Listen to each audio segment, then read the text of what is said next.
So students, manufacturing technology के unit 4 unconventional machining का ये वीडियो लेक्चर है।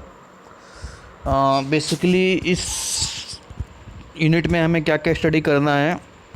सबसे पहले तो इंट्रोडक्शन पार्ट, जिसमें हमें जानना है अनकन्वेंशनल मशीनिंग होती क्या है, क्यों रिक्वायरमेंट पड़ी अनकन्वेंशनल मशीनिंग प्रोसेस की, और उसके बाद इसका कंपैरिजन जो हम ट्रेडिशनल मशीनिंग प्रोसेस करते आ रहे हैं उससे। उसके बाद इसके टाइप्स 5-6 टाइप्स की होती हैं, एक एक करके हम इसको स्टडी करेंगे। सबसे पहले जानते हैं यहाँ पर कि अनकन्वेंशनल मशीनिंग या इसे नॉन कन्वेंशनल मशीनिंग या फिर इसे नॉन ट्रेडिशनल मशीनिंग प्रोसेस भी कहा जाता है। ये होती क्या है? It is a special type of machining process there is no direct contact between tool and work piece. यही इसमें सबसे इम्पॉर्टेंट बात है कि इस टाइप की मशीनिंग प्रोसेस में डायरेक्ट कांटेक्ट नहीं होता है टूल और वर्क पीस के बीच में। थोड़ा सा गैप, हल्का सा बिल्कुल माइक्रोमीटर गैप, जिसको हम बोलते हैं मिलीमीटर माइक्रोमीटर गैप प्रोवाइड करके मशीनिंग प्रोसेस अप्लाई की जाती है। इन unconventional machining process a form of energy is equal to energy is used to remove unwanted material from the given workpiece। अब अनकन्वेंशनल मशीनिंग या नॉन कन्वेंशनल मशीनिंग की requirement क्यों पड़ी, मेजर रिक्वायरमेंट या हम कहें कि इसकी आवश्यकता क्यों है, कि इससे हम हार्ड मटेरियल को मशीनिंग कर सकते हैं, कॉम्प्लेक्स पार्ट्स बना सकते हैं, सरफेस फिनिशिंग इसकी अच्छी होती है और टॉलरेंस बहुत कम होता है। Heat workpiece is heat sensitive and temperature can change internal properties of workpiece. Workpiece is too slender and flexible to claim। मतलब इतने सारे हमें एडवांटेज मिल रहे हैं जिसके कारण हम अपने जो कन्वेंशनल मशीनिंग प्रोसेस को छोड़ के नॉन कन्वेंशनल मशीनिंग प्रोसेस को अप्लाई करते हैं। अब थोड़ी सी बात कर लेते हैं हम कन्वेंशनल मशीनिंग की, जो हम अभी तक पढ़ते आ रहे थे वो क्या होता है, उसके बेस पे हम कंपेयर करेंगे नॉन कन्वेंशनल मशीनिंग को। तो कन्वेंशनल मशीनिंग में जैसे हमने पढ़ा कि जो टूल होता है वो directly single point cutting tool की बात करें, मल्टी पॉइंट कटिंग टूल की बात करें, ये डायरेक्टली वर्क पीस पे मशीनिंग के लिए अप्लाई किया जाता है। Material metal removing takes place, this are regular operation such as, मतलब कि ड्रिलिंग हो, चाहे मिलिंग हो, चाहे कटिंग हो, चाहे ब्लैक स्मिथ हमने हैमरिंग वगैरह प्रोसेस अप्लाई की थी, इस टाइप के milling, drilling, lathe machine directly हम टूल को वर्क सरफेस तक ले जाते थे और मशीन प्रोसेस अप्लाई करते थे। इसके क्या क्या डिसएडवांटेज निकल के आए?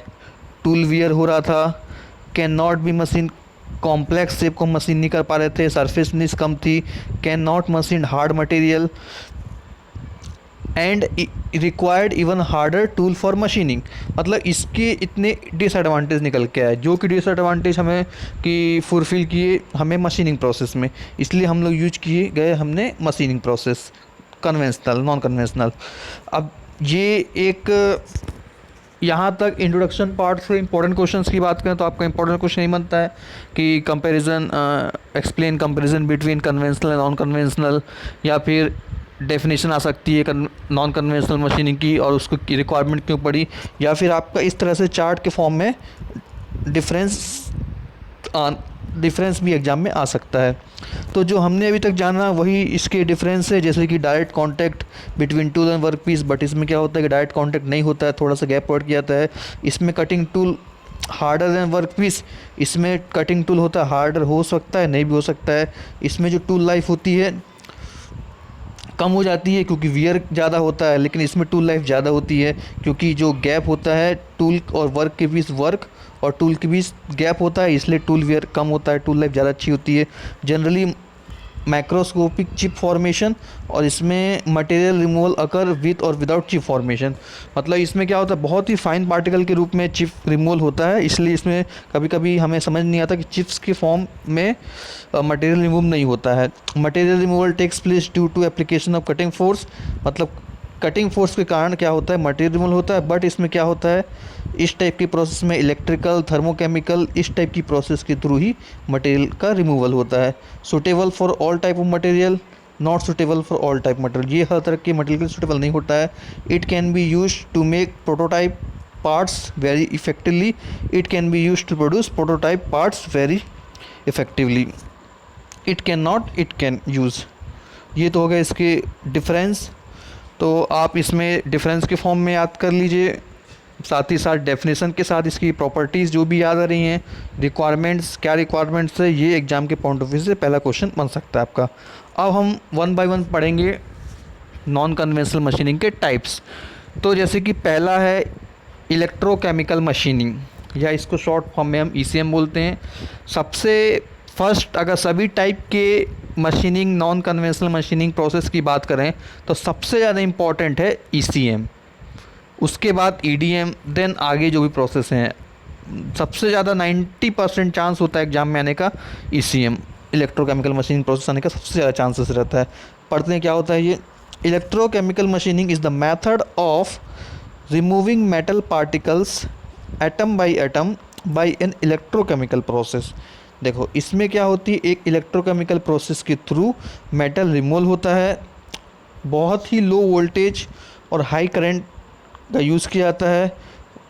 Very costly installation but operation cost is very low, operation cost बहुत कम होती है। Material removal is proportional to current setting and electrolyte temperature. Economics is justified by the quality of product is produced. तो ये कुछ introduction parts हैं जो कि इलेक्ट्रोकेमिकल मशीनिंग के स्टार्टिंग में मैंने बताया। अब इसकी वर्किंग, इसका डायग्राम कैसे, क्या हम इस किस तरह से इसको मटेरियल रिमूवल प्रोसेस होती है वो मैं आपको आगे बताता हूँ। इस तरह के डायग्राम होता है, इसमें से आप थोड़ा समझिए। ये आपका वर्क पीस है, जैसे कि मैंने बताया कि ये टूल और वर्क का अपर सरफेस, देखिए इसके बीच क्या हल्का सा गैप दिया जाता है। इसमें क्या हो रहा है, इलेक्ट्रोकेमिकल प्रोसेस होती है, उसके थ्रू यहाँ पर ये कट जो मशीनिंग प्रोसेस अप्लाई की जाती है, तो जो मेटल रिमूवल होता है। अब इसमें जैसे कि आप देख पा रहे हो, ये टूल है, आपको समझ में आ गया, ये आपका वर्क पीस समझ में आ गया। ये इलेक्ट्रोड होता है, यहाँ से हम अप से डाउन की ओर इसको इलेक्ट्रोड को हल्के हल्के मूव कराते हैं।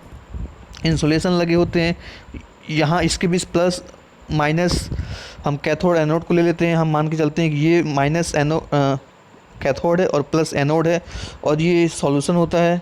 तो इसके बीच इलेक्ट्रोकेमिकल प्रोसेस होती है जिसके थ्रू आयन रिमूवल प्रोसेस होती है, और साथ ही साथ जो मटेरियल होता है बहुत ही स्मॉल पार्टिकल फॉर्म में रिमूव होता है।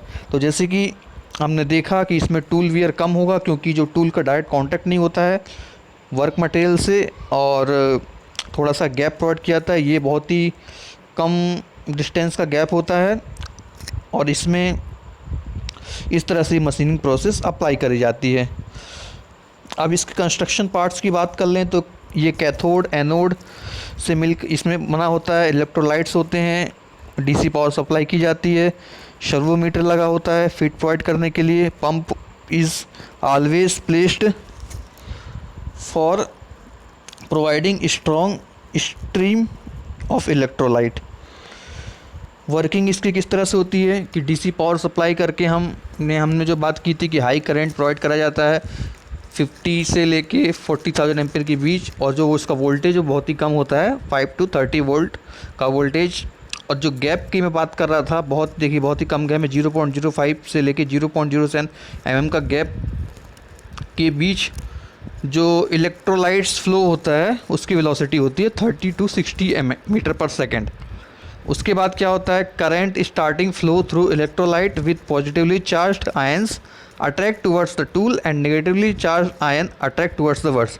मतलब जो पॉजिटिव नेगेटिव चार्ज होते हैं वो अलग अलग की ओर अट्रैक्ट होते हैं।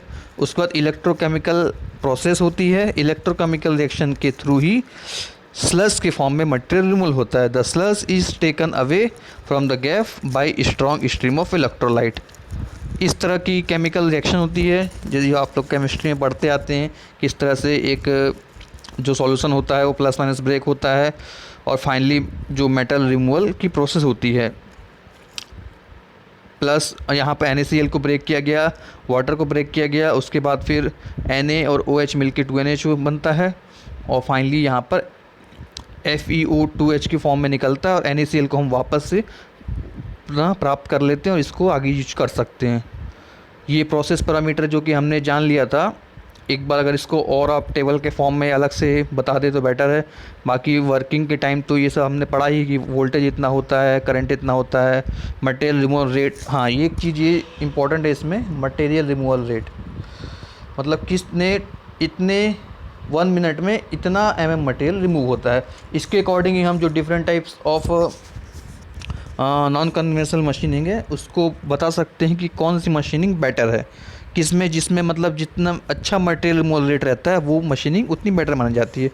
अब इसमें जो यूज किए गए इलेक्ट्रोलाइट्स से होते हैं उनकी कुछ प्रॉपर्टी क्या क्या होती हैं कि high thermal and electrical conductivity होती है, इनकी विस्कोसिटी बहुत ही कम होती है, चीपर होते हैं, इजीली अवेलेबल होते हैं, नॉन कोरोसिव होते हैं, chemically stable and process temperature होते हैं। ये जो हम इलेक्ट्रोलाइट यूज़ करते हैं मशीनिंग के दौरान उसकी प्रॉपर्टीज़ है। ये थोड़ा सा टॉपिक से हट के बट यूटिलाइज़ करते हैं हम इलेक्ट्रोलाइट्स को, इसलिए चाहे तो आप इसकी प्रॉपर्टी लास्ट में बता सकते हैं। तो ये तो एक बेस या बेसिक मान के हमने रेफरेंस मान के ईसीएम की स्टडी की, इसी के अकॉर्डिंग ही हम बाकी की जो remaining non conventional machine process है उसी को इसी स्टेप में जानना है। हल्का सा इंट्रोडक्शनरी पार्ट क्या होता है, उसके बाद कि हम उसका डायग्राम हो गया, वर्किंग हो गई, कंस्ट्रक्शन हो गया, और उसके बाद कितना मटेरियल रिमूवल रेट है, क्या पैरामीटर्स हैं, इतने सब मिला के कम्प्लीटली आप एक मशीनिंग प्रोसेस को रेडी करते हैं तो वो लगभग आपका 10 मार्क्स का क्वेश्चन कम्प्लीटली रेडी होता है। और एग्ज़ाम में आपके इस यूनिट से बात करें तो अदर क्वेश्चन कोई नहीं है, बस एक क्वेश्चन जो अलग बनता है आपका स्टार्टिंग का इंट्रोडक्शन पार्ट का कि what is non conventional machining, why it is required for machining process, मतलब कि नॉन कन्वेंशनल मशीन पे एक इंट्रोडक्शन पार्ट से एक क्वेश्चन बनता है। उसके बाद बस सिर्फ और सिर्फ मशीनिंग की प्रोसेस है कि आपको या तो ईसीएम पूछे, ईडीएम पूछे, प्लाज्मा वेल्डिंग पूछे, आर्क अल्ट्रासोनिक मशीनिंग पूछ ले, लेज़र बीम मशीनिंग पूछ ले, बहुत टाइप की हमें मशीनिंग प्रोसेस पढ़नी है। कोई भी एक या दो मशीनिंग प्रोसेस पूछ के इस यूनिट में क्वेश्चन पूछे जाते हैं। Okay, thank you students.